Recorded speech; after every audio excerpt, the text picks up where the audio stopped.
Já sabe como refrescar as suas ideias na nova temporada?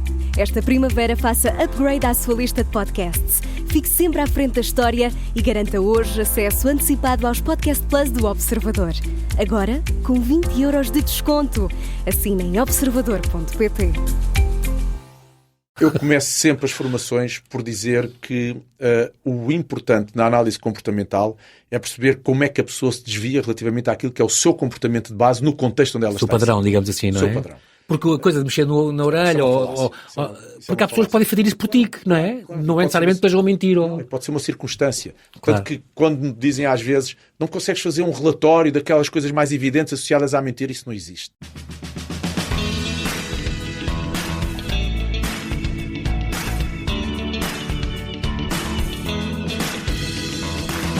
No Dia das Mentiras, tentamos perceber como o nosso próprio corpo e cérebro nos enganam todos os outros. Enganam-nos a nós próprios. O gestor Rui Mergulhão Mendes é considerado provavelmente o nosso melhor profiler e analista comportamental. Especializou-se em detecção de mentiras, fraude, avaliação de credibilidade e informação. Depois da sua formação na área da expressão facial, linguagem corporal, microexpressões e neurolinguística, feitas no Instituto Paul Ekman de Manchester e no Body Language Institute em Washington, ajudou a fundar há 12 anos a Emotional Business Academy, uma empresa de consultoria e formação em áreas como a linguagem corporal, liderança ou detecção de mentira e fraude. E há 2 anos lançou a Menina dos Seus Olhos, a Foren, o primeiro centro privado de perícias forenses no país para, finalmente, particulares e empresas poderem ter acesso à contraprova relativas a relatórios institucionais. Olá, Rui, e bem-ajas por ter aceitado este meu convite. Bem-vindo de volta à Rádio Observador, de volta porque já tinhas colaborado connosco há uns anos, certo? Certo. Quando ainda aqui o Observador era no Bairro Alto, era sediado no Bairro Alto. Depois já faz anos amanhã, muitos parabéns antecipados. Obrigado. Não sei se... Ok, obrigado. Não sei se dá sorte ou dá azar antes, mas pronto. E tens 3 filhos, nenhum deles é assim curioso por esta área ou ler coisas que tens lá em casa? Seguiram todos caminhos diferentes dos meus, mas todos muito próximos uns dos outros, curiosamente. Que giro. O meu mais velho está na área do search, muito na área digital, Dou agora de empresa para um novo projeto. É o tal que é especialista em inteligência artificial e sabe muito sobre isso. Esse sabe algumas coisas sobre inteligência, tem que saber, porque ao fim e ao cabo é a vida dele, é promover e gerir conteúdos no meio digital. Tenho o do meio, o João, portanto o mais velho o Gonçalo, tenho o do meio, o João, que está agora na Tailândia, resolveu ir 4 meses para a Tailândia fazer Muay Thai e trabalhar a partir de lá. Portanto, ser um nómada digital. Provavelmente vês no White Lotus. Exatamente. E tenho o mais novo, que terminou o ano passado um mestrado em desporto, em marketing desportivo no Real Madrid, com a Universidade Incrível. Todos muitíssimo bem colocados. Quando os teus filhos, tu és especialista nisto, nas microexpressões, eu percebi que havia microexpressões e mini-expressões e ia-te perguntar isto, quando eles te mentiam, tu detectavas, chateavas ou não? Quer dizer, isso é uma boa pergunta. É assim, não tanto por aí, até porque os nossos filhos nós conhecemos sempre bem e não é um ganho extra, pode ser ali um plus, mas não é uma diferença enorme para ti relativamente aos teus filhos ou para os outros pais relativamente aos filhos. Sendo que às vezes o mais velho tinha a nota de dizer, olha, estás a falar com o pai, vê lá o que é que vais dizer, tipo por aí. Acrescentava isso já. Uma nota e tu, neste trabalho de profiler, Rui, tu descansas às vezes? Ou quando estás a falar com pessoas, estás sempre um bocadinho a analisá-las e o body language e tudo. Consegues separar e... É um tema recorrente, consigo, até porque é o seguinte, eu costumo dizer sempre nas formações que dou, eu não digo nada às pessoas que as pessoas não saibam. O que eu tenho de diferente relativamente ao comum é que está no automático a interpretação dos sinais. Sim. E isso é informação. Já é por defeito profissional, tu reparas. Se tu fizeres agora um gesto, se for relevante para mim o tempo de conversa que vamos estar a ter, ou se houver alguns tipos de comportamentos, eu posso ficar, olha, está mais ansioso, ou está mais isto, ou está mais aquilo, e tirar informação a partir daí, mas não mais do que isso. Portanto, não estou constantemente numa análise, até porque todos nós estamos constantemente a analisar. Exato. Estás a receber dados, mas não estás a usá-los mal. Eu sei que é a tua coisa contra a inteligência artificial, que és um grande fã, e, obviamente, e ao futuro, e é impossível não aderir e não usar, não é? Claro. Para o nosso proveito.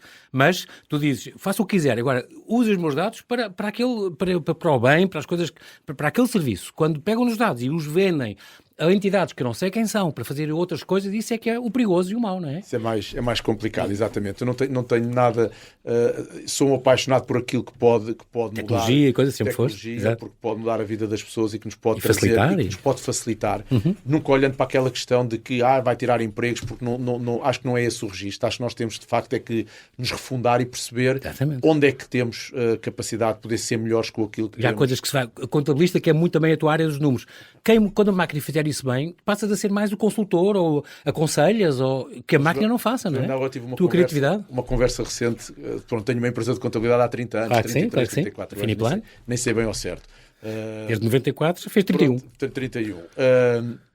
E falava com uma colaboradora minha que dizia: temos aqui uma série de coisas para fazer, que vai otimizar, mas ao mesmo tempo eu quase que tenho receio, se isto ficar tudo bem, nós não vamos ser precisos. E eu digo sempre o contrário, não. A minha perspectiva de evoluir no sentido de otimizar em questões de trabalho é para que vocês consigam fazer outro trabalho que acrescente valor ao cliente. Não é de vos mandar embora. Não me passa minimamente na cabeça criar processos para dizer agora vou dispensar uma ou duas ou três pessoas. Não é por aí. É criar processos e dizer, em vez de fazer este trabalho e de entregar isto, eu vou conseguir fazer aquilo e entregar. Mobilidade, adaptabilidade, flexibilidade, não é? Exatamente. Muito bem. Há mais de 20, tu, como gestor, há mais de 20 anos que trabalhas na constituição de modelos e planos de negócios.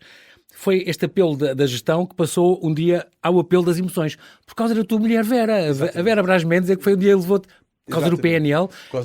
Resumindo numa frase, para quem não percebe, o que é esta programação neurolinguística? É o que é? É uma ferramenta sobre linguagem? Eu acho que era obrigatório para todas as pessoas fazerem. Essencialmente até começar nas escolas. Trata muito dos teus modelos de comunicação, como é que tu interpretas o mundo. Trata muito de saber como é que tu tens o mapeamento mental dos acontecimentos, como é que te relacionas com eles, o que é que te pode potenciar, o que é que pode estar ali a bloquear, às vezes, as tuas competências mais inatas que não vêm ao de cima, porque de facto tens alguns bloqueadores, identificá-los, muitas das vezes estão lá atrás. Mas isto tem a ver com a linguagem, isto não é o enneagrama, não é nada que te conheça a ti próprio. Isto eu fiz e aprendi imenso e gostei imenso sobre mim próprio, não sabia. Exato. E isto é mais uma ferramenta para usar a linguagem e ajudar a interpretar. Modelos de comunicação, modelo do mundo, como é que tu te relacionas contigo e com os outros. E nisto, quando a Vera me desafiou para ir fazer um practitioner, eram cerca de 130 horas. Foi por amor. Citaste isto. Vamos lá, então vou testar aqui um fim de semana. Não, mas foi um pouco assim. Porque é numa perspectiva de que eu vou ganhar aqui competências para ter melhores... melhor desempenho até no resto da atuação. Sim, mas muito na questão profissional. Até te vou dizer isto, até pode soar um bocadinho mal, mas eu achava que, aprendendo rapport, aprendendo uma série de coisas, que eu tirava vantagem na negociação com os outros. Exatamente. E ao fim de estar ali 1 ou 2 fins de semana, consegui perceber que aquilo é um processo interno. E é um processo de crescimento, de desenvolvimento, que nos ajuda a perceber muito de nós. Depois de ter feito esse practitioner, então fui fazer um master, que são cerca de 160 horas. E no meio desse master descobri que de facto tinha ali uma paixão por outras coisas diferentes daquilo que tinha sido a gestão. Já estava completamente, não vou dizer desapaixonado, mas era uma questão muito rotineira. A contabilidade e a gestão, aquilo é sempre o mesmo. Sim. Eu ouvia todos os dias os clientes a dizerem a mesma coisa, com os mesmos problemas. Variar os números, mas os valores, mas os problemas em si. Aquilo era tudo igual. Eu disse, bora lá. Tive hipótese, na altura, então fui a Washington, ao Body Language Institute, fazer toda a parte da psicofisiologia e da interpretação. Isso ainda é o corpo. Estamos a falar de corpo. Tive ali 2 anos, 3 anos a estudar corpo, psicofisiologia e na altura disse, vou fazer aqui um acréscimo. Foi quando fui para Manchester, para o Instituto Ekman, fazer a parte toda da descodificação da face. E então foi juntar o corpo e depois juntar a face. Quando já tinha corpo e face, até porque o nosso comportamento ele é todo muito previsível. Se existem certas e determinadas coisas no corpo, é possível que a face também acompanhe depois com outras questões. Então tinha corpo, tinha face. Fui aqui no meio, fiz várias coisas. O que é? O conteúdo, a mensagem ou o quê? O que é que segue? Corpo, face, a seguir segue-se o conteúdo da informação. Okay. Fui para a Universidade Autónoma de Madrid fazer análise linguística forense, perceber como é que a voz se comporta mediante diferentes níveis de stress e de ansiedade. Exatamente.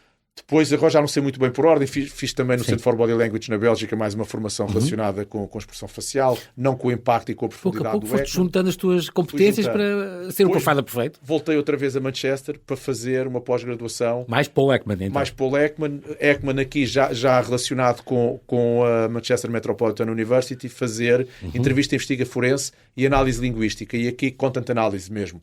O que é o conteúdo da tua informação. nós escolhemos as palavras para dizer o que queremos dizer. Com um certo fim, claro. E tem um framing específico. Eu posso dizer que vim de carro, posso dizer que vim de Ferrari, posso dizer que vim de automóvel, não tenho um Ferrari. É para impressionar, exato. Mas não tenho. Mas tu davas sempre aquele exemplo, tu também estás a fazer esse profiling de políticos, por exemplo, aquele exemplo do José Sócrates nas entrevistas, essa pergunta que você acaba de fazer, não sei o que, e era tudo truques que ele usava para depois gastar aquele tempo. Muito hábil, sim. Não é? Era impressionante. E depois fiz linguística. Depois, no meio, fiz uma pós-graduação em criminal profiling e investigação criminal e comportamento desviante. Tinhas as ferramentas todas. Depois acabei por juntar as partes todas do corpo e terminei com um mestrado em ciências e emoções aqui há 2 ou 3 anos. Que acabaste de fazer já então, ok. Acabei de fazer depois um mestrado em ciências e emoções, cá no ISCTE. E deixei... Que é uma coisa que os homens não gostam muito de falar das emoções, pois não? Não, olha... Sentes isso ou não? Não, vou dizer o seguinte. Neste mestrado éramos 28, éramos 2 homens.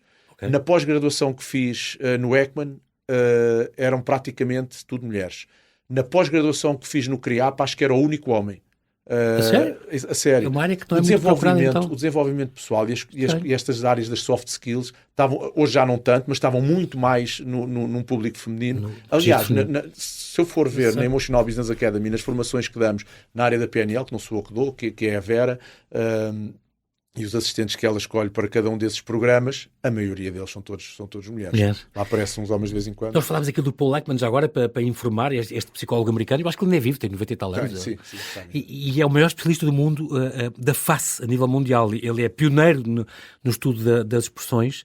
É muito engraçado porque ele testou umas teorias do Darwin, eu tinha aqui levantado isto, incluindo na Papua Nova Guiné, por exemplo, com uma tribo canibal, e que descobria as microexpressões, porque eles dizem que há estas 7, a raiva, não é, a alegria, não sei o quê, acaba por ser uma coisa transversal às idades, à cultura, ao sexo, às pessoas, todas estas microexpressões conseguem-se ler.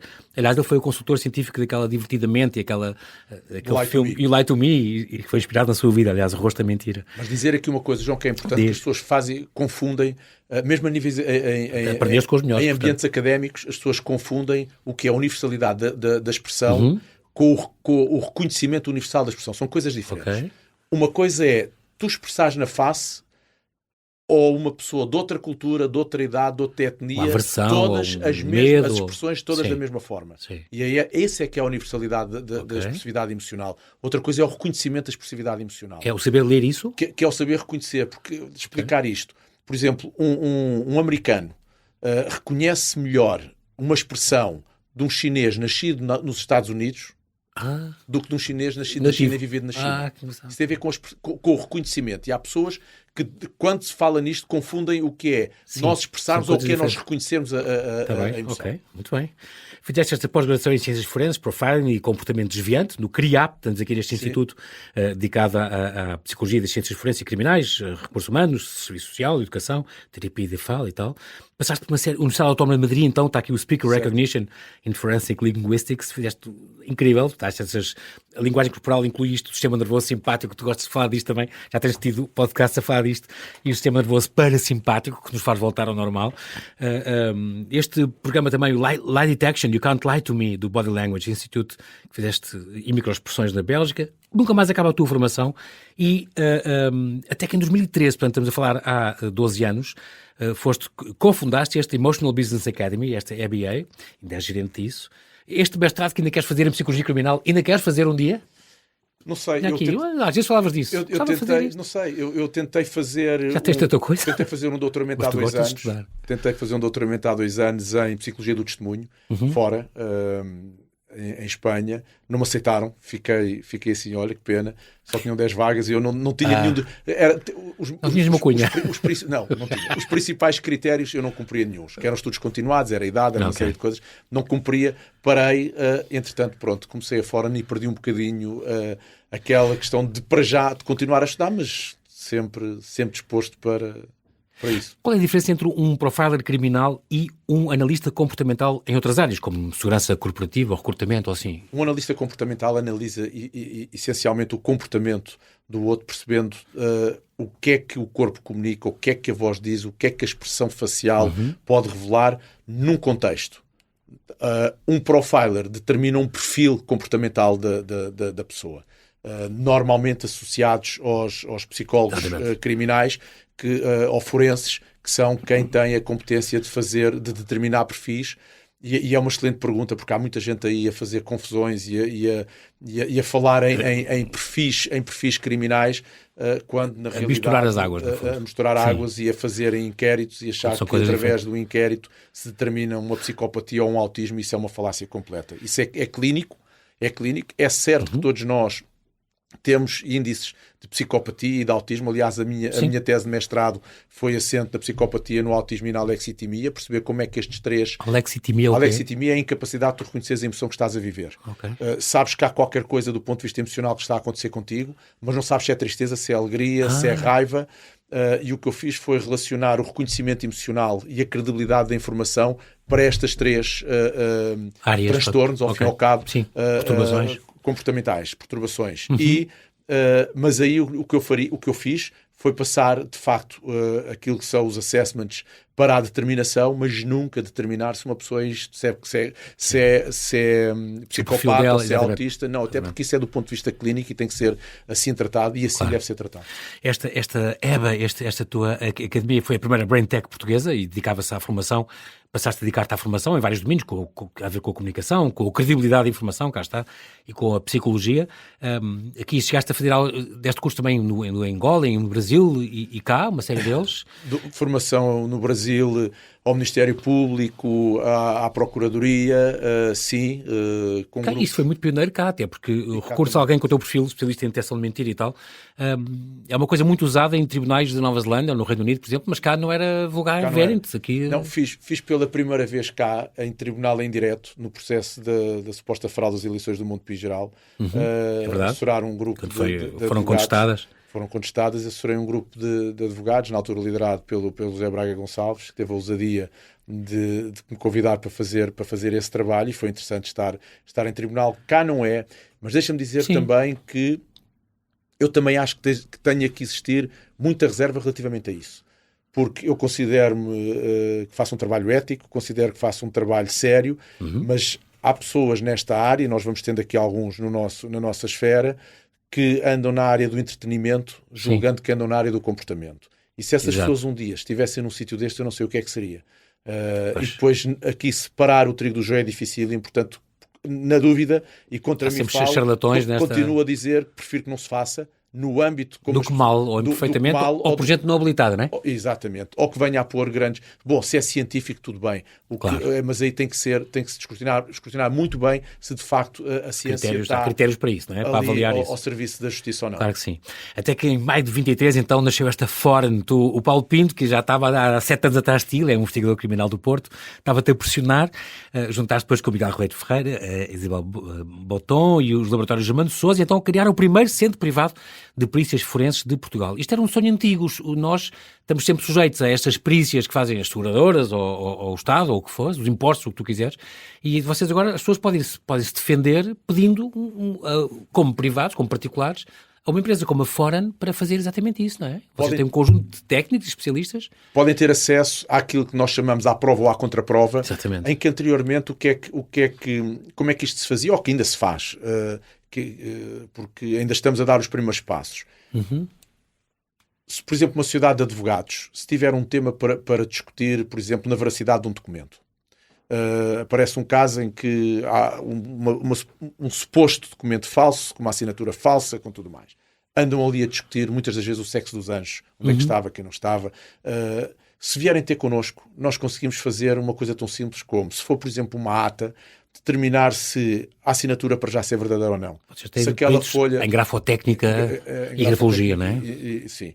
E em documentoscopia. Conseguimos determinar se aquela folha, por exemplo, é do mesmo livro. Original, exatamente. Se é do mesmo volume das outras folhas, quando é possível. Se houve incorporação ou não de texto, se há tintas diferentes na folha. Se o cabeçalho daquela folha foi impresso à mesma altura dos cabeçalhos das outras folhas. Ou seja, há uma série de instrumentos que nós temos, técnicas e técnicos especialistas, claro. Todos eles científicos, todos eles com credenciais na área, e isto vai levar, de facto, a que a justiça possa ser toda ela muito mais célere. Falar, por exemplo, numa sinistralidade rodoviária. Ou incêndio, ou uma coisa desse género. Toxicologia, vocês fazem muita coisa. Também fazemos. Engenharias, toxicologia, é muito bom, genética. Dá uma ferramenta às pessoas a não... E se evita corrupções e... Porquê é que eu vou estar a discutir uma série de coisas e a ter centenas de horas de tribunal a discutir coisas na área da toxicologia se eu posso fazer um exame e determinar se é verdade ou mentira, se é positivo ou negativo? Fazia falta, de facto, um instituto assim. Muito bem. É muito curioso porque agora dentro da tua área de especialização, Rui, as pessoas não se leem. Isto não existe, pois não? As séries são muito enganadoras. A gente vê as séries e acha que sabe tudo. Eu começo sempre as formações por dizer que o importante na análise comportamental é perceber como é que a pessoa se desvia relativamente àquilo que é o seu comportamento de base no contexto onde ela está. O padrão, digamos assim, não é? O seu padrão. Porque a coisa de mexer na orelha, porque há pessoas que podem fazer isso por ti, não é? Não é necessariamente para uma mentira. Não, pode ser uma circunstância. Claro. Tanto que quando me dizem às vezes não consegues fazer um relatório daquelas coisas mais evidentes associadas à mentira, isso não existe. Isso é uma falácia. E é disto que eu estou a falar quando digo que é perigoso pôr certas pessoas a fazer alguns trabalhos... Sem ter os conhecimentos técnicos. Claro. Os conhecimentos. Olha, eu vou dar-te um exemplo muito... que dou nas tuas formações, de forma recorrente. Uma vez vi uma pessoa dizer que o Carlos Cruz tinha mentido porque quando lhe perguntaram se ele era pedófilo, ele perguntou: se eu sou o quê? Se eu sou pedófilo. E quem responde à pergunta com uma pergunta é porque quer ganhar tempo para mentir. Exatamente. E eu tinha feito a análise da entrevista toda do Carlos Cruz na prisão. E só para teres uma ideia, o Carlos Cruz em 18 perguntas respondeu a 17 da mesma forma. Como é que foram os teus brinquedos na tua infância? Os meus brinquedos? Não, tive brinquedos. Como é que foi a tua infância? A minha infância? Claro, tive uma infância. Que dá uma estratégia que, agora, eu não sei se ele está a ouvir mal, eu não sei se ele está como o Tito, eu não sei se aquilo possa ser uma estratégia de facto dele para ter a certeza e ser assertivo nas respostas que vai dar. O que eu tenho a certeza é que foi o padrão. E não houve desvio relativamente ao padrão com perguntas tão simples que possamos depois, nas mais complicadas, extrapolar o que quer que seja. Por acaso era o exemplo que eu queria dar sem dizer nomes, mas queria que eu vi na TV a chorar, enquanto dava testemunhos, a chorar muito. Eu pensei, há atores que fazem isto igual.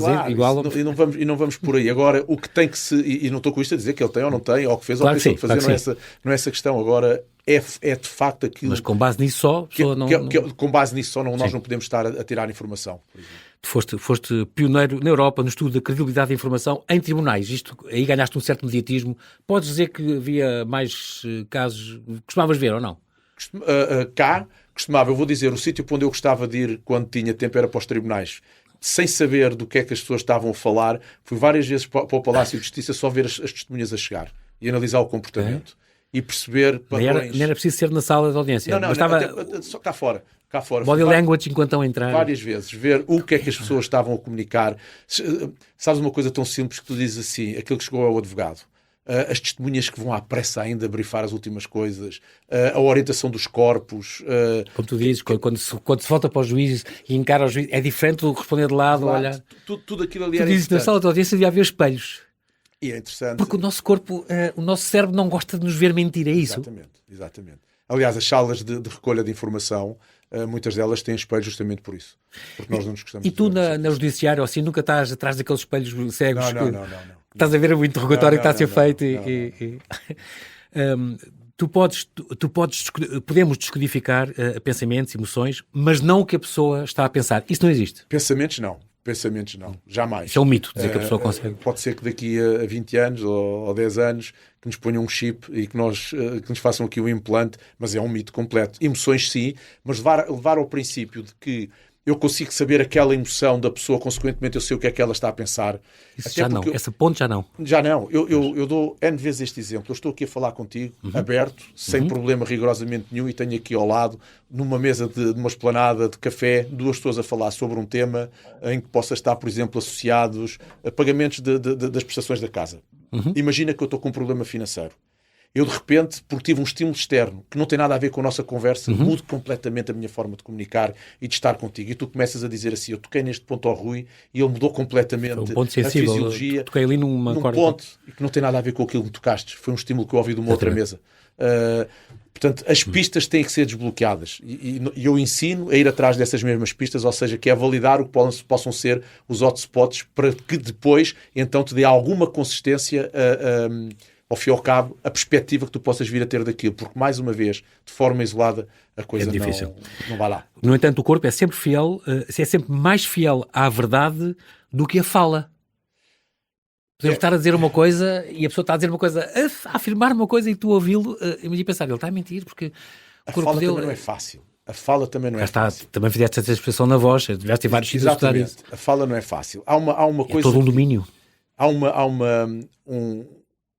um registro que nós temos que ficar, que é o seguinte. Quando eu estou a comunicar alguma coisa que seja de acordo com o mapeamento mental do acontecimento, se é real, a minha comunicação é autêntica. Se eu tiver a comunicar uma coisa diferente daquilo que é o armazenamento, se assim quisermos, para simplificar, daquele acontecimento e a contar uma narrativa de uma maneira diferente, a voz, o corpo, a face, o conteúdo da linguística podem distrair. Como aquelas testemunhas abonatórias, olha, vai dizer que tu viste o acidente e que não era eu que estava a guiar. Precisamente. A pessoa vai para o tribunal mentir, não é? Mentir. Mas o corpo acaba por traí-la. O corpo, a voz, mesmo que a pessoa diga, não era ele que estava a guiar, mas consegues mais ou menos perceber vai haver uma série de incongruências. Se for muito curta a afirmação, pode ser mais difícil. Escapa, sim. Mas se houver ali alguns indícios e deixar a pessoa falar, daí que quando nós falamos em entrevista investigativa forense, o segredo da entrevista investigativa forense é tu fazeres o outro falar. Criares a relação para que o outro consiga desenvolver o máximo e que tu incentives a outra pessoa a falar. Aliás, há uma regra básica naquilo que é a entrevista. Na entrevista investigativa, tu falas 5% enquanto parte da inquirição e deixas a outra pessoa falar 95%. Depois invertes o interrogatório é o oposto. O interrogatório é completamente o oposto. O interrogatório, tu tens a informação toda e só queres que o outro diga que confirme. Sim ou que não. Que confirme. Exato. E aí é o contrário. Aí já ele tem que falar imenso. Claro, mas aí só partes para o interrogatório quando tens a certeza daquilo que vais fazer. Porque se eu te tiver a interrogar e se tiver a dar uma série de pressupostos sobre uma coisa que tu sabes que não é verdade, tu vais dizer, ok, fica tranquilo, ele não sabe o que Estavas a mandar barra à parede, como se diz. Exatamente, deixa ficar e vais... As palavras representam apenas 7% da comunicação. Isso era um contexto muito próprio. Coisa criminal? Não. Então. Quem preferiu essa frase preferiu num contexto muito, muito próprio, de que são 7%. Essa estatística é difícil de nós dizermos, mas de facto há um peso muito maior na comunicação para lá do que são só as palavras. Sim, do conteúdo. E mesmo o conteúdo também ele tem que ser analisado. Porque tu num conteúdo... eu vou dar um estás a comunicar, sim. Vou dar um exemplo. No outro dia ia ter uma reunião com o fulano, já aqui há algum tempo, mas ficou-me na memória. Ia ter uma reunião com ele ali no Restelo e ele diz-me assim, para mim está ótimo que seja no Restelo porque eu deixo a minha filha no Liceu Francês e de seguida é só ir até ao Restelo. O Sr. Presidente das Amoreiras, não é? Não, está bem, mas que ele vinha dali, que descia. Sim. E quando tu ouves uma coisa destas, a primeira coisa que tu tens que pôr quando ouves uma afirmação qualquer é dizer o seguinte, o que é que eu posso retirar desta afirmação que eu tenha a mesma informação e que ela não faça lá falta nenhuma. E o que estiver lá a mais é a informação que tu queres lá pôr.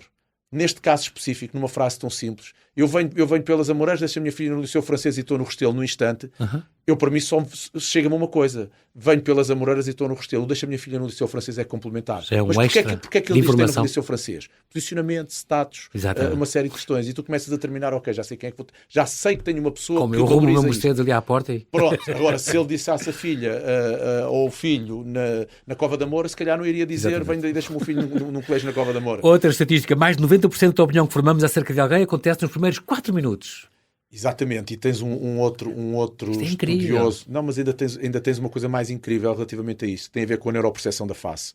O Alexander Todorov, talvez quem mais estudou relacionado com o reconhecimento da face, diz que nós demoramos cerca de 100 milissegundos num primeiro contacto a determinar quem é aquela pessoa que está à nossa frente. É quase uma coisa instantânea. 100 milissegundos. E se tu estiveres exposto a 500 milissegundos, que é meio segundo, em 87% das vezes, tu reiteras a opinião que tu tiveste na primeira vez. E depois fazemos uma coisa, enquanto humanos, que é o viés da confirmação, que é eu vou andar à procura de pontos que validem aquilo que foi a minha percepção. Imagina que eu acho que tu és arrogante. Sim. Eu estou aqui 3 horas a falar contigo e tu não tiveste ponto nenhum de arrogante. Tenho aqui uma pessoa ao meu lado a quem eu disse o João é altamente arrogante. Se tu tens um ponto qualquer ao 96º critério, eu não disse arrogante, pai, não me engano. Só ali, mas pronto, confirmou a tua... Confirmou, porque tu andas à procura, o viés da confirmação é terrível. E nós fazemos todos de uma forma muito grupal, porque se tu mostrares, eu mostro isso nas formações, eu mostro 5 faces que nem sequer humanas são de desenhos, e peço às pessoas para identificar o que é competência, o que é liderança, o que é extroversão, o que é domínio, e as pessoas todas identificam as mesmas faces. que nem sequer humanas são, nota, são desenhos. Sim, ou seja, o que é que o nosso cérebro reptiliano tem cá dentro instalado, que nos faz de uma forma toda ela, com uma consistência interna nos estudos elevadíssima, determinar que aquela pessoa tem domínio, aquela pessoa é de extroversão, aquela pessoa é de introversão. Só olhar para uma imagem criada artificialmente. E depois adotas a tua comunicação com base gestos e posições, coçar a cabeça, olhar de lado, inclinar a cabeça, suar, gaguejar, isto são mitos, isso só por si não diz. Os movimentos das mãos, estes micropruridos, é como tu chamas, não é? Já são importantes. Eu lembro sempre do Bill Clinton, quando foi questionado sobre o assédio à Monica Lewinsky, tocou 26 vezes no nariz quando mentiu, ao contrário da ausência de toques quando disse a verdade. Isto é incrível, mas acaba por ser... É verdade, até porque é assim, vamos lá. Foi tudo analisado as questões, e são assim que têm que ser feitas. Claro. Eu quando faço uma análise, se for uma análise... Até no site da EBA tens do Ronaldo, não sei o quê. Mas isso aí são coisas ao de leve. Quando mas tu dizes, para aqueles que têm 40 segundos, eu tive que ver centenas de vezes. Se quiseres fazer uma coisa científica, tu primeiro ouves o vídeo só de voz sem estares a ver a imagem. Depois vês o mesmo vídeo só com a imagem sem a voz e detectas só a face. Depois vês o vídeo e detectas só o corpo e marcas pontos no timeline. Depois metes a análise linguística, depois metes a forma de raciocinar e depois constróis tudo. Sim. E depois na análise linguística ainda podes fazer uma outra coisa que é, falaste há pouco do Sócrates, um exemplo que tem nas formações. Quando ele fala no Carlos Santos Silva, no engenheiro Carlos Santos Silva e no meu amigo Carlos Santos Silva, tu ainda podes fazer outra coisa que é, agora, quando ele falou em engenheiro Carlos Santos Silva, a que é que ele se referia? A isto, a isto, a isto, a isto. Quando ele falou de Carlos, o que é que ele se referia? A isto. Quando ele falou do meu amigo Carlos, o que é que ele se referia? Agora vamos ver como é que ele se comportou em cada uma destas situações. Agora vamos ver os níveis de aproximação, de afastamento, linguístico. E às vezes um vídeo, eu digo isto e é verdade, João, um vídeo de 5 minutos pode-nos levar 1h30, 2 horas, 3 horas, 4 horas, 5 horas, depende do tempo que às vezes for necessário. O Botox, hoje em dia, mulheres e homens também já usam esta toxina botulínica tipo A, paralisa os músculos. Isto é muito difícil depois de ler expressões, microexpressões e mini-expressões com pessoas que têm Botox. Hoje em dia cada vez mais vai acontecer isso. Mas isso dificulta, não é? O Botox é um obstáculo. É um obstáculo não só para a leitura, porque de facto pode ser um inibidor, mas isso para mim tem muito mais do que a inibição, do ponto de vista da leitura, com a expressividade e com o reconhecimento. Quando tu pões Botox, por exemplo, nesta zona... Os pés de galinha, os pés de galinha, nos orbiculares, o nome dos músculos, quando tu ris e tens um sorriso verdadeiro, tu contrais esses músculos. E a contração destes músculos liberta endorfinas que o cérebro reconhece como sendo do prazer. Se tu tiveres aquilo cheio de Botox, essa contração não se dá e essa libertação interna não existe. Deixa de haver sinal, não quer dizer que a pessoa não tenha prazer na mesma. A pessoa está, isso que eu ia dizer, está contente, tem prazer na teve mesma, uma boa notícia. Com certeza. Mas o cérebro não reconhece que... Mas aquela parte da libertação da informação o cérebro não reconhece. E o feedback facial, é uma coisa que está hoje mais do que testada. Portanto, o feedback facial e corporal, nós pensámos durante muitos anos que era o nosso cérebro que dava indicações ao nosso corpo como é que nós nos havíamos de comportar. Exato. Hoje sabemos que o nosso corpo também dá imensa informação ao nosso cérebro sobre o nosso estado. Põe-se imensa discussão hoje na ciência se a reação, por exemplo, ao medo de um cão, se é porque eu vi o cão e porque vi o cão, o meu cérebro processou que é um cão e eu adotei um comportamento de medo. Aquele de fuga e como é que é? Luta e fuga. Por exemplo, ou se eu vi o cão, adotei o comportamento e o meu cérebro reconhece que aquele comportamento é de medo. Ok. Isso é o ovo de galinha, completamente. Exatamente. Que é que vem primeiro? Daqui para aqui ou daqui para aqui. Portanto, hoje isso ainda para muita gente isto ainda não é claro. Estamos a falar nos milésimos de segundos, uma infinidade de tempo para tentar perceber isso. Alguns foste chamado normalmente por casos mais mediáticos e também, por exemplo, comissões parlamentares de inquérito, também foste chamado para analisar. Isso acontece de vez em quando. Chamam-te para esse efeito. Para analisar aqui quem está a mentir. É este género de perguntas que te pedem. A credibilidade. Eu tento fugir muito da questão da mentira, até porque, eu fiz a Comissão Parlamentar de Inquérito do BES, foi o meu primeiro grande trabalho para o público. Analisei 9 dos principais intervenientes. Mas quem é que te contrata? É o próprio Parlamento? Não, neste caso foi o público. Ok. Neste caso foi o público. Que um trabalho feito com a Cristina Ferreira. O público, jornal público. Jornal público. Está bem. Às vezes contratam-me advogados, às vezes contratam-me a comunicação social. Há estes casos mais mediáticos. O Pedro Dias foi casos que tu analisas, o João Carreira, aquele miúdo que planeou os atentados terroristas na Faculdade de Ciências. Estas coisas, há sempre este perigo do mimetismo. Como tu costumas dizer, a questão do suicídio na Ponte Vicente Gabriel é um exemplo disso, não é? Há muitos, as pessoas não fazem ideia, mas muitas vezes optam o Estado... Tens noção de quantas tentativas há por ano? Não. Mais do que uma por dia. Está a sério? As pessoas tentam atirar-se lá de cima do tabuleiro? Sim. Só que a gente não sabe isso de propósito, não é? Justamente para não haver esse mimetismo. Brigadas pois, há sempre esta dúvida, devemos divulgar ou não? Exatamente, se divulga, se não divulga. E a papel tu não sabes que aconteceu, justamente para que isso não aconteça. Outro exemplo, o casal de Diana Fialho e Yuri Mata, ela que matou a mãe, a madrasta, matou a mãe adotiva. Sim. Analisei a entrevista da Diana Fialho. Existe algum perfil psicológico que seja mais difícil de analisar ou de prever, Rui? Não, existe uma coisa que é, quando nós andamos à procura de emoções ou de comportamentos em pessoas atípicas, do ponto de vista comportamental, maiores níveis de psicopatia ou maiores níveis de autismo, aquilo que tu possas andar à procura pode não acontecer. Muitas das vezes a ausência desse comportamento é que pode ser o indicador. Ok. Ou seja, não é expectável que, se eu tiver a entrevistar um psicopata, que veja indícios, enquanto tu tenhas um comportamento e um perfil típico, pode haver uma série de disparos emocionais relacionados com o acontecimento, ele não o tem. E se eu andar à procura dessas características, eu não as vou encontrar. Porque o consegue dominar? Não, porque clinicamente é perturbado nesse sentido. O psicopata, por exemplo, não tem ressonância emocional. Não tem empatia, não é? Não tem empatia. Porque psicopatas há muitos. Diz que os CEOs quase todos são, ouvi dizer. Autistas. Por acaso tenho lá um estudo muito interessante. Este coisa do miúdo do Carreira era, se calhar, Asperger que é uma perturbação do espectro do autismo. Que se não estou em engano, já está mesmo dentro do autismo. E não uma comorbidade. Mas é considerado de alto rendimento, pronto. O autismo de alto rendimento. Certo. Existe também. Mas isto, pronto, é um bocadinho nesse sentido, que é psicopatas, então, tu estás à procura, podes não encontrar, por força da perturbação, de facto, do comportamento.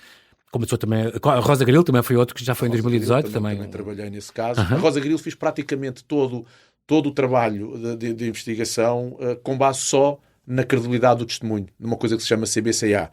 Criteria Based on Content Analysis. Há 19 critérios que validam, critérios científicos. Isto é daquele do Deutsche, aquele alemão. O Udo and Dutch, sim. Exatamente. Sim. Que elaborou estes... É impressionante. Depois já há uma série de estudos em cima disso. Tu estás... Estou a pensar nestas... Nós confundimos muito estas entrevistas investigativas com os interrogatórios, mas são coisas diferentes.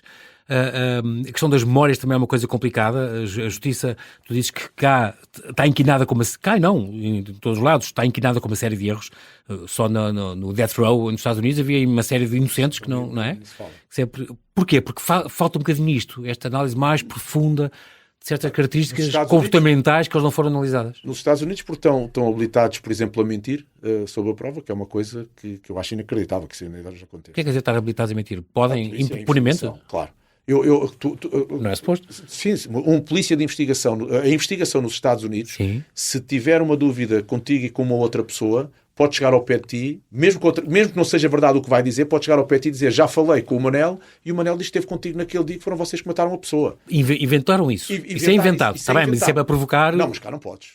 Cá não podes fazer isso? Cá todo é não podes usar uma mentira para... Não, de todo. Então o que é que seria? Para tu frame, diga assim, para consegui-lo... Logicamente, isso seria um caos. Agora, o que se confunde muito cá é o que é o processo de entrevista, o que é o processo de interrogatório, porque a ciência mostra que quando eu te interrompo um pensamento e uma narrativa, tu dificilmente consegues retomar aquilo que irias dizer, muito menos quem o está a fazer. Sim. Aquela questão de te fazer uma pergunta e dizer, então, João, diz-me lá onde é que tu estiveste no dia 10 de fevereiro. No dia 10 de fevereiro, nesse dia acabei por não sair de casa. Claro, deu de jeito de não sair de casa. Sais todos os dias de casa, no dia 10 de fevereiro não saís de casa. Isto é proibitivo numa entrevista. A única coisa que tu podes fazer numa entrevista é dizer, então pronto, não saíste no dia 10, fala-me então teres ficado esse dia todo em casa. O que é que fizeste? E incentivar a pessoa a falar. Não criticas, contestar, não contestas. Não julgas. Não julgas, não. Okay. A implementação, até Está uma série de critérios éticos, então, para cumprir. Que não são e que devem ser cumpridos. Pois, que não são e que devem ser cumpridos. Não é só nas séries que não são, também na vida real. Não, na vida real, caramba. Que não são e que devem ser cumpridos. Tu mudas uma palavra. Há um estudo interessantíssimo da Elizabeth Loftus, já de 74. Tu mudas uma palavra. Ela fez um estudo com os carros a baterem um no outro. O episódio tem para aí 3 segundos, 5 segundos. E ela pergunta a que velocidade iam os carros quando bateram, a que velocidade iam os carros quando colidiram, a que velocidade iam os carros quando chocaram. Ela muda só a última palavra e a percepção de quem viu mudava dos 80 até aos 120 km/h. E quando as pessoas vão para casa, passar 30 dias de ver o mesmo episódio, quando ela pergunta quando os carros batiam havia vidros partidos? Não. Quando os carros chocaram havia vidros partidos? Não. Quando os carros colidiram havia vidros partidos? Não. Incrível. Quando os carros smashed tem um termo que os ingleses usam, que nós não utilizamos, de esmagamento, aí havia vídeos partidos. Ou seja, tu fazes variar apenas uma palavra e todo o testemunho é diferente. Portanto, isto é priming que tu podes fazer, que é o que é que eu quero que aquela pessoa me diga, eu vou utilizar uma palavra com uma força que cause no lado lá uma reação diferente e que eu possa obter a informação do que eu quero. Proibidíssimo. Mas que se faz. Estamos a terminar, Rui, nosso tempo voou e muito rápido. Até que ponto a intuição tem um papel no teu trabalho ou tudo tem que ser ciência e análise? Não, eu quase que diria aqui um pouco um bocadinho a brincar, um bocadinho a falar a sério. A tua intuição vale mais muitas das vezes do que qualquer análise. Até porque o que tu não tens é consciência do que é que tu estás a ver para tornar em código, se quiseres, ou descodificares aquilo que viste. Porque uma coisa, a capacidade que tu tens de processar informação não consciente é enorme. E muitas das vezes tu dizes, não vou fazer isto. Há aqui qualquer coisa que não está bem. Tu não sabes atribuir o significado ao que é que está bem, mas sabes que não está bem. Eu acho que a parte da intuição é fundamental. Forte. Eu termino a contar-te um episódio muito interessante. Em Manchester, estávamos a fazer um exercício no Instituto do Ekman, que havia uma pessoa, entrava numa sala, tinha lá dentro um casaco com uma carteira com dinheiro lá dentro. Imagina que és tu. Tu entras na sala e tinhas duas possibilidades. Abriste a carteira, vistes a carteira, vistes de quem era o hóspede, que isto era num hotel, tiras o dinheiro ou não tiras o dinheiro, é contigo. Fechas a carteira e entregas o casaco na recepção. E assim fizeste. E vens ao pé de nós e começas a ser entrevistado para saber se retiraste ou não retiraste o dinheiro. Portanto, se havia ou não havia dinheiro. E eu vou-te contar uma coisa. Quando o fulano entrou na sala, eu olhei para ele. Isto é sempre... Sem ele articular a palavra sem falar. Eu olhei para ele e disse assim, ele tem o dinheiro no bolso das calças à frente do lado esquerdo. Sério. Sim. E começámos a entrevista. Então, quando entraste na sala, o que é que viste? Abriste a carteira, havia dinheiro, não havia. Nem reparei que havia dinheiro, vi quem era a identificação, levei. E quando começámos na conversa, eu fui iludido com muitos deles, uns a dizerem que ele tinha roubado o dinheiro, outros a dizer que ele não tinha tirado o dinheiro, e eu acabei por votarem como ele não tinha tirado o dinheiro. Quando a minha intuição primária... e quando eu o vejo, e votei que ele não tirou o dinheiro, está a falar a verdade, ele dizia que não tinha tirado, e quando o vejo dizer é mentira, eu tirei o dinheiro e tirar o dinheiro está no bolso do esquerdo. Eu fiquei e digo assim, caramba, o que é que se passa na nossa intuição? Não sei se o movimento do corpo dele, se o que quer que seja, que são sinais tão subtis, são coisas tão que te levam a dizer assim, às vezes vale a pena ir atrás da intuição, porque ela pode estar certa. Estás, no teu cérebro reptiliano havia essa identificação, foste feito para isto. E depois começamos a falar e somos enganados. Rui Mergulhão Mendes, isto não foi um mergulho, foi um mergulhão em toda esta área do profiling e do análise comportamental. Quero te agradecer muito a tua disponibilidade em ter vindo aqui à Rádio Observador. Obrigado. E até uma próxima. Muito obrigado. Obrigado.